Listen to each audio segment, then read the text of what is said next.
La centrale Info Hebdo, une récapitulation de l'actualité au cours de la semaine. Merci d'être au rendez-vous. Les stéréotypes de genre sont des caractéristiques arbitraires fondées sur des idées préconçues que l'on attribue à un groupe de personnes en fonction de leur sexe. Ces stéréotypes ont un impact sur les rôles attribués aux hommes et aux femmes dans les sociétés. La représentation des métiers est-elle sexuée? Juridiquement parlant, les métiers sont tous mixtes. Pourtant, dans la pratique, ils sont sexués. Cet avis n'est pas partagé par Talatou, une apprentie soudeuse qui n'est pas également à l'abri des stéréotypes. Mon papa m'a conseillé de faire un travail qui peut m'aider dans l'avenir, trouver un travail et je serai plus générale. Donc j'ai fait la mécanique générale. Dans la mécanique générale, je me suis dit, nos matériels coûtent. Jusqu'à ce que je trouve l'argent pour acheter les matériels, ça va prendre du temps. Et j'ai préféré prendre la soudure.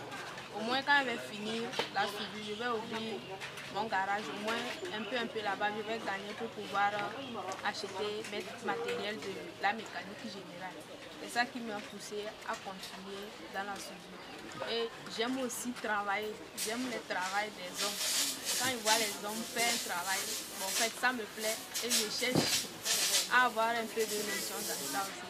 Elles, hommes, dames, ils se disent qu'est-ce que j'ai vu pour faire ce travail. Bon, ce que la vision que moi j'ai, j'essaie de les ignorer et à faire ce que moi mon cœur.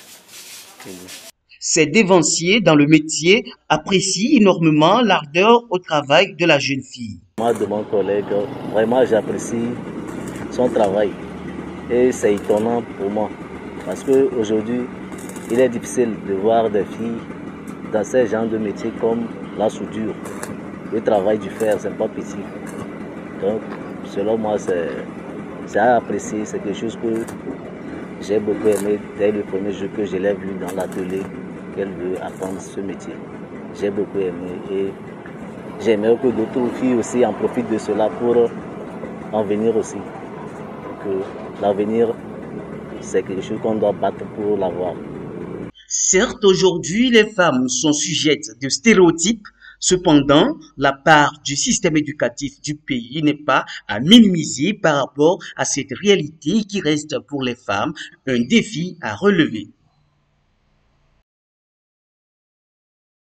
Les vacances utiles qui représentent un auto-engagement autour d'un projet solidaire, éducatif, culturel, environnemental, commercial dans lequel on peut s'impliquer durant une période de temps libre.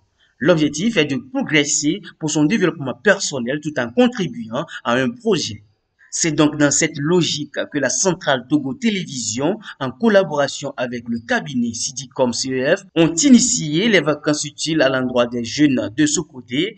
Une initiative qui vise à donner gratuitement une formation pratique dans les domaines de cadrage, caméra, prise de son, rédaction et présentation de journaux. Le responsable en charge de cet établissement de l'audiovisuel nous dit ce qui a donc motivé l'initiative. En effet, ces vacances utiles sont une initiative de Sidicom basée à Lomé et de Centrale Togo Télévision. L'objectif est de permettre à ces élèves-là qui sont en période des vacances de pouvoir mettre à profit leur temps.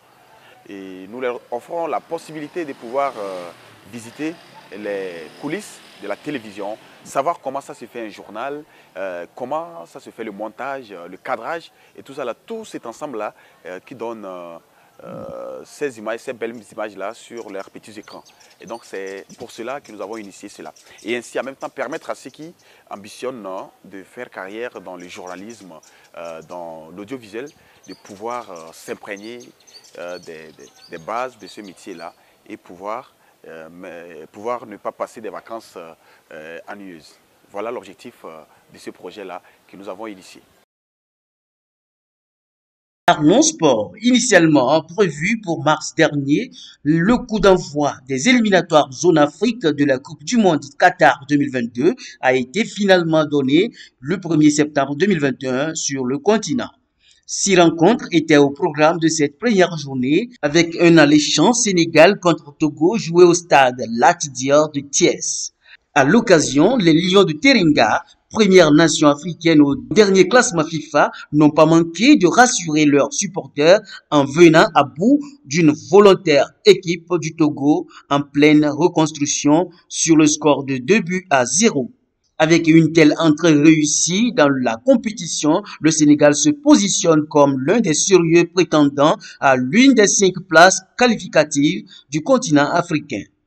En tout cas, avec un effectif qui compte dans ses rangs de gros calibre comme Sadio Mané, attaquant de Liverpool, Idrissa Gana Gueye, solide milieu du terrain de Paris Saint-Germain, et le gardien de but Edouard Mendy, vainqueur de la Champions League européenne avec le club anglais de Chelsea en étant sacré meilleur gardien UEFA de l'année, le Sénégal a de véritables arguments pour tirer son épingle du jeu. Il faut dire qu'il n'y a que 5 places qualificatives pour 40 prétendants repartis en 10 groupes de 4 avec un second tour prévu entre les 10 premiers de groupe qui s'affronteront en match éliminatoire direct pour déterminer enfin les 5 représentants du continent noir. Alors, qui pour représenter l'Afrique l'année prochaine au Qatar? Il faut dire que cette défaite des éperviers du Togo n'est pas encore la fin de la bataille. Ce n'est qu'un combat perdu. Bonne chance aux éperviers qui vont ce dimanche affronter la Namibie sur le sol togolais. Et bien voilà, c'est ici que nous nous arrêtons pour la centrale Hebdo Info de ce week-end. Merci pour votre fidélité sans cesse renouvelée. Restez toujours des nôtres. Nos programmes se poursuivent sur Centrale Togo Télévision, la torche des générations.